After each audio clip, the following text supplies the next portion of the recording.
Hey guys, welcome back to the channel. If you're new here, my name is Chris, and today we are diving into the new NYX Ultimate Utopia Palette. I haven't been this hyped about NYX palette in a while, but this color story is phenomenal. It is a $35 palette and it has 40 eyeshadows and pigments. So we're going to dive into this palette right now. So this is the palette. This palette weighs 40 grams. It is made in China and it does contain talc and mica. Now, as I just mentioned, this palette contains eyeshadow and it also contains pigment. Now in terms of pigment, technically it is not eye safe, and in the back they do acknowledge that. So you have two paragraphs here, and in the bottom it shows that all of the yellow squares all amongst here are pressed pigment and all of the white ones are eyeshadow, which are eye safe, and the ones that are pressed pigment are not eye safe. So I'm just going to read what the yellow says. It says cannot be used on or around the eye. Now, I want to just let you know, I have used pressed pigments on my eyes. Nothing has happened to me. However, if you know you can't use pressed pigments, then this palette may not be for you, because in this palette there are 21 pressed pigments, which of course means that there are 19 eyeshadows. So for the eyeshadows in this palette, there is an 18-month shelf life. On my eyes today, I did purposefully use pressed pigments and eyeshadows to create this eye look. I'm a little obsessed with this eye look today. I really love the way it came out. Let me know your thoughts on it down below.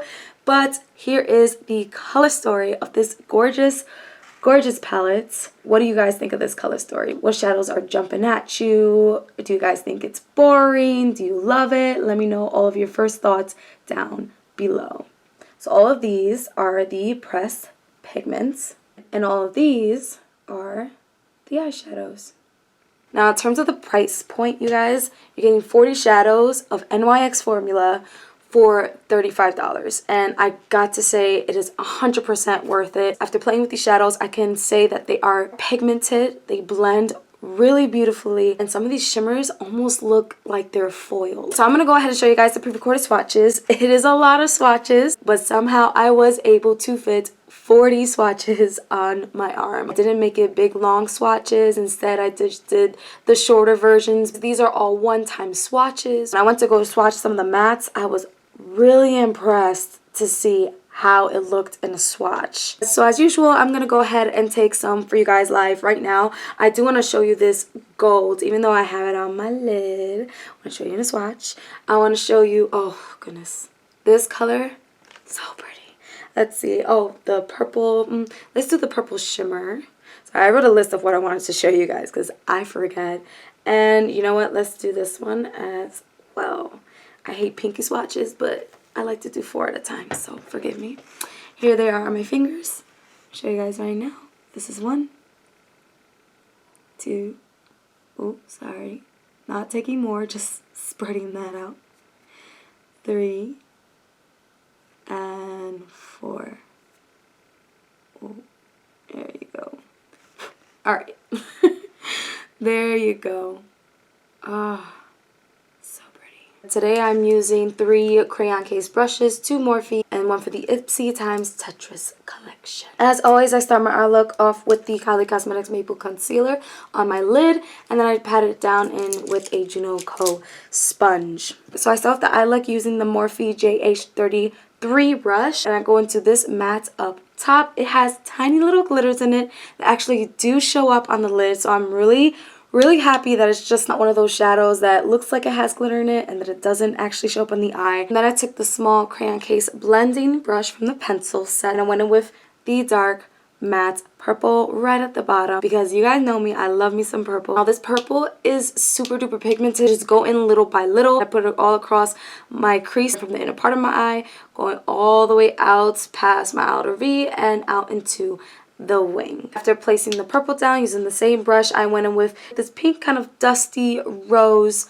matte, and I put it above the purple, but I also put it on top of the purple as well, which honestly just makes it easier for me to blend. To soften up that very harsh pink line, I went back in with the same shadow that I put as my base, and I put that at the edge of that pink to soften up that line. Next, I went ahead and cut my crease so that the line came out nice and clean, because I did it from the inside all the way out to the wing. And now I go ahead and I tap into some shimmers. So I take the crayon case brush that is flat. Take this dry, by the way, and I start off with this one down here. And honestly, when I swatched this, I knew it was going to look beautiful on the lid because the payoff in the swatch was just so extreme. I started off with that color in my outer V and I connected it all the way up to the bottom of the purple of the wing. Right next to that, I went in with this absolutely gorgeous green. You guys, this to me is one of the first colors that I saw when I saw this palette. It completely catches your eye when you see the color story. So of course I had to tap into that. And I put that for the whole middle of my lid and then slightly on top of the other shimmer. To finish off the lid, I go in with the gold, again using the same brush, and it looks so foiled.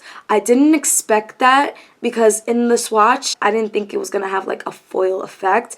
But on my lid, I was like, whoa, this is incredible. It's exactly what you want in a gold shimmer. Now for my brow bone highlight, I go in with this shimmer up top. It looks like a champagne shimmer that's a little bit more on the pink side. It shines, it's pigmented. For my lower lash line, I go back in with the crayon case blending brush from earlier, and I go in with the dark purple matte once again, and I drag that all across my lower lash line, just going back and forth. Instead of going back in with the same pink as before, that pink matte, I actually want to try this one because in the pan, they do look a little similar, but you could tell like the tones are different. But on my lid, honestly, they look super duper similar. It's still a beautiful shadow, so no complaints, but I do want to just let you know that. Lastly, for the palette, I took the Itris x Tetris angled brush for liner and also for my waterline. So I went in with the black. I didn't do a dramatic wing today because I feel like it was gonna take away from the look, and I absolutely love the way it looks in that waterline. For lashes today, I'm wearing Glam Light Brooklyn Style Lashes, Big Eagle Tarte Mascara. And that's all, guys. That is the look that I created with the NYX Ultimate Utopia Palette. Let me know your thoughts down below. Let me know if you're gonna snag this or if you already did and you're like waiting for it to get in the mail so that you can play with the shadows. Hope you guys enjoyed this video. Of course, I will catch you guys on the next one. Bye.